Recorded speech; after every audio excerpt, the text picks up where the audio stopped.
Do you find that you sometimes get locked down when you're doing Shihonage? That you can't advance forward under Uke's arm? Today's video is the first of the highlights videos from our Aikido Summer Seminar in Los Angeles just last month. The class was right after lunch, so I thought it might be the perfect time for some sword work. But rather than kumitachi or just tons of cuts, I thought it might be helpful for the participants to do some sword work focusing on Ashisabaki, or footwork, to shed some light on the mechanics and footwork of Shihonage. In the video, we use bokken, wakizashi, and then we move on to empty hand technique. I hope today's video will give you some insight, inspiration, and motivation to help you make the most of your training and take your Aikido to the next level. Let's check it out.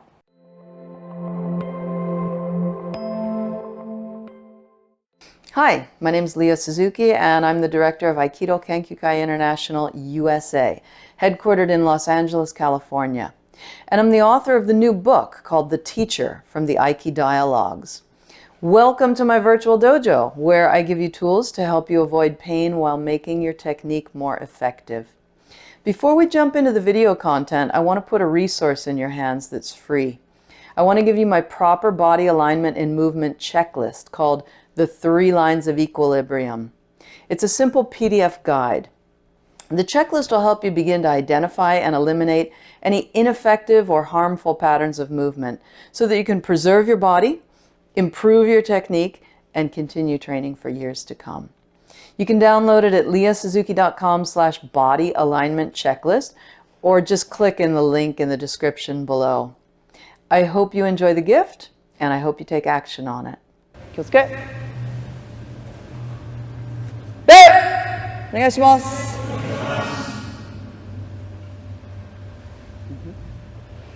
So what I'd like to do is discover or rediscover lines, angles, externally, internally. And so I know that weapons has so much variation from one affiliation to another. So let's find the universal principles within. So let's, and then we're lucky enough to have like a really wide range of experience levels. So I'll go over some basic things that I'm sure the Yudansha have heard before, maybe remind themselves of all the time. Anyway, so let's try kiri-oroshi, and what we want is for the hands to be over the head, back foot straight. And a super interesting thing, actually, if we do compare and contrast, if you make your back foot on an angle, drop that heel to make your back foot at about a 65-ish degree angle, you'll notice, do both actually. Make it straight, now make it 65 degrees, now make it straight, now 65 degrees. You should be noticing other things happening in your body, namely this. And maybe some or all of you Yudansha are like, well, of course, I already knew that. Right? Great, so now's a reminder. Anyway, so this is right, just depends on which one we want to use in which situation we find ourselves. So anyway, let's practice kiri-oroshi, straight cut, shomunuchi in other words. And let's keep the back foot straight, and as much as possible, let's just let the sword fall. Okay? I'm going to bring this foot. By the way, another thing, I know that some organizations, some styles, they do backward steps on every cut. We'll do forward steps today, okay? So, yeah, why don't we just run through about 10 of them, and I'll count them, actually. Hey, come on! Back foot is straight, chest open. Notice your neck. Try to feel like you're elongating your neck.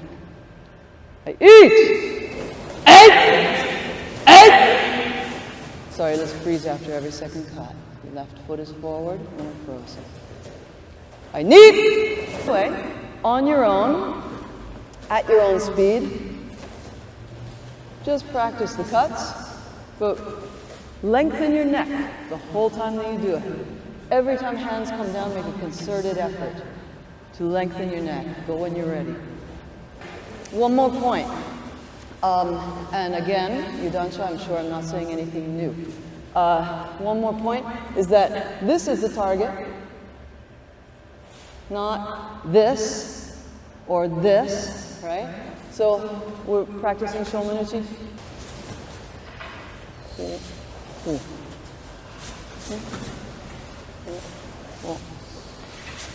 Then you can switch to the other side if and when you're ready.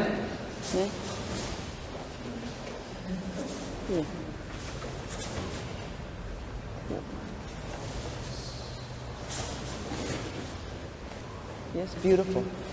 Yeah. Yes. And keep the eyes here the whole time. For wakizashi.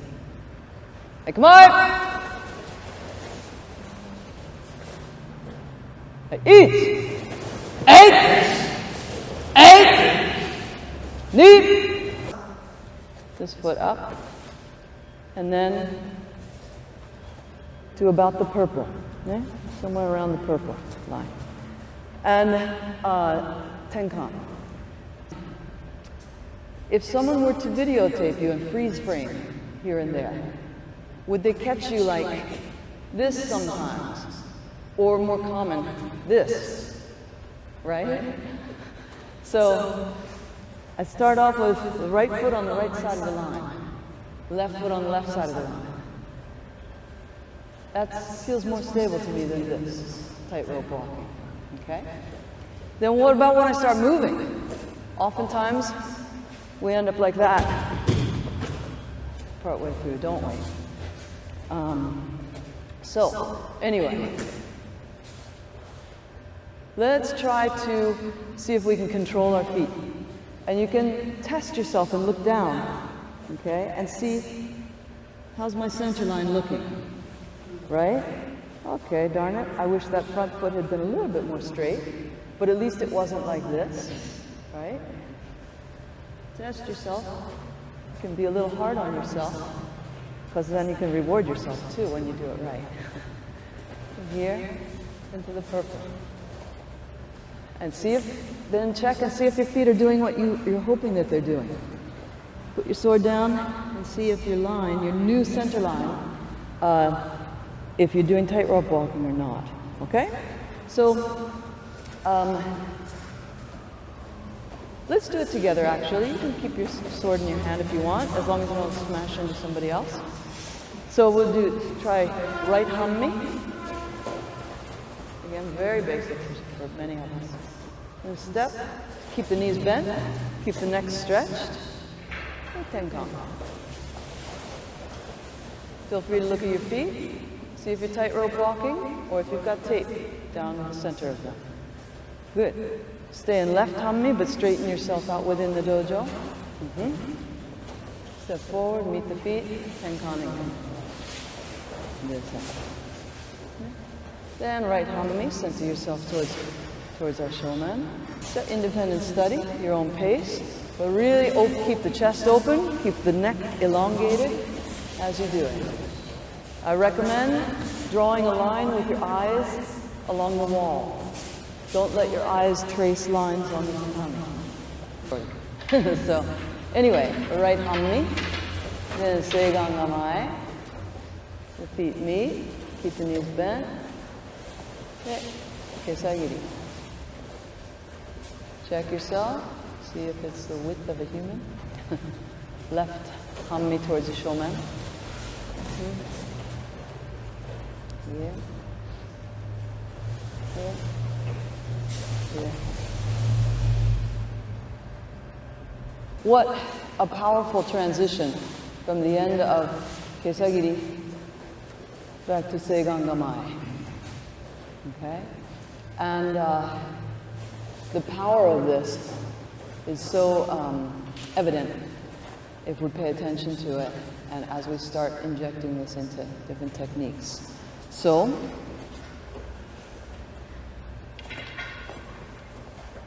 we're going to, I guess I'll face this way. We'll bring this into the center, right? and kesa. And from this kesa, seigan gamai. So was Tenkan.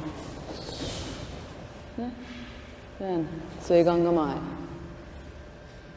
Right? And then of course you're set up for Shihonage nicely.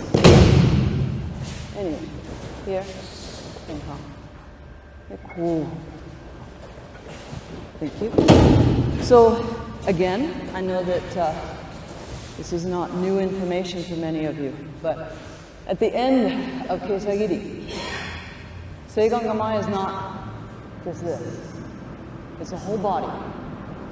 I think every instructor now has talked about whole body, whether they use those words or not. This weekend, everybody's been talking about whole body. So Keisagiri, and then gat, and the foot. Right? The pelvis. And then you've got a lot more options.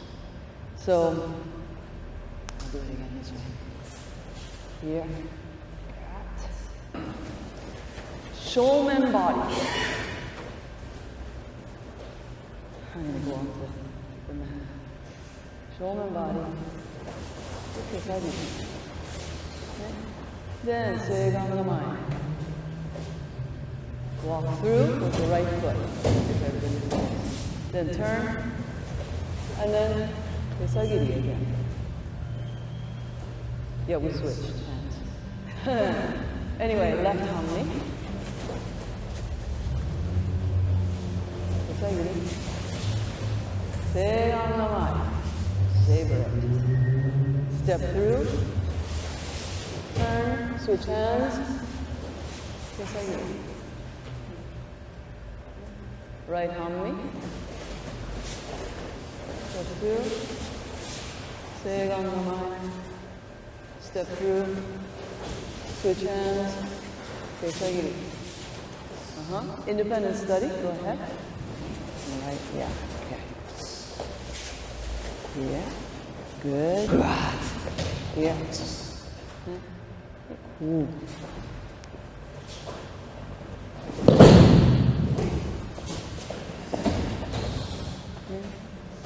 Ooh. A bit stronger. Quite different, just this, as opposed to this. Seigan gamai with the whole body. Here.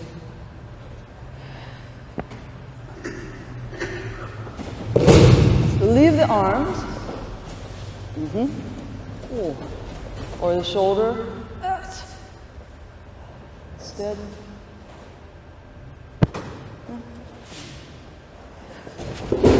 People taking ukemi, when it's your turn to take ukemi, be careful of this. Don't, this is a bad example. Go ahead. Kind of B pattern footwork. Not exactly. Yeah, but yeah. Good. Good. So don't just get here and wait. You're an attacker. So keep coming in. That was a great reminder for me. It's like, oh man. And if you're still coming in, staying connected as uke, then when he shifts to seigan gamai, he'll have an impact on you. So I said it was going to be the bad example, but then I changed to the good example, didn't I? Let me see if I can give the bad example the whole way through. Hi. Good. Yeah.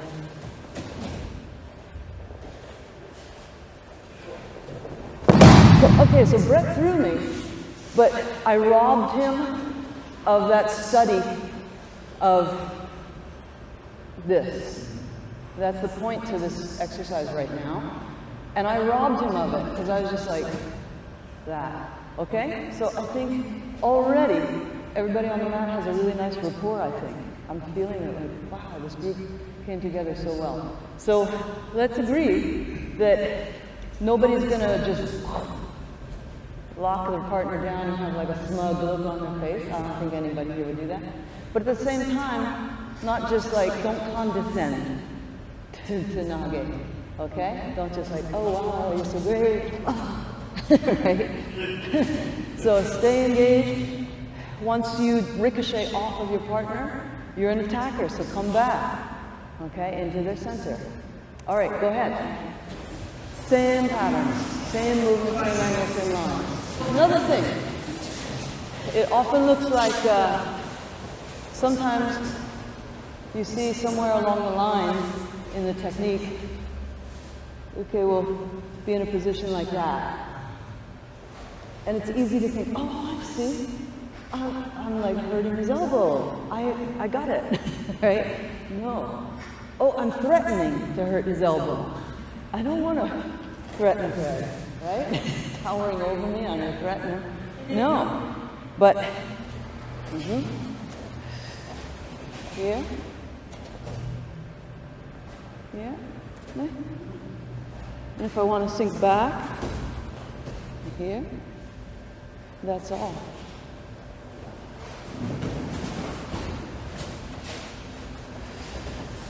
Yeah. Yeah, that time, a little bit, a couple of different ingredients happened. Yeah. Ooh. So really, thank you. Really investigate, experience this transition. Kesa, seigan gamai. Not, kesa, seigan. Good. Okay? Now with a human being attached to you. That's all. Okay? A little more. Change partners. In conclusion, I hope you found that helpful and interesting. Thanks so much for tuning in. Let me know in the comments section if you sometimes do this type of sword work leading up to Shihonage, and if so, if you find it helpful. And let me know what seminars you've attended so far this year, and what seminars you plan on attending the rest of the year. Of course, please feel free to leave me other questions and comments as well. Again, I want to give you a gift, my checklist called The 3 Lines of Equilibrium. It's from my paid online course called Proper Body Alignment in Movement, but it's free for you today as a thank you for watching this video. The checklist will help you identify and eliminate ineffective and harmful patterns of movement so that you can preserve your body, improve your technique, and continue training for years to come. Just click on the link below or type into your browser leahsuzuki.com/body alignment checklist with hyphens, leah-suzuki.com/body-alignment-checklist. Again, thanks so much for tuning in, and I'm looking forward to training together somewhere, someday, soon. Bye-bye.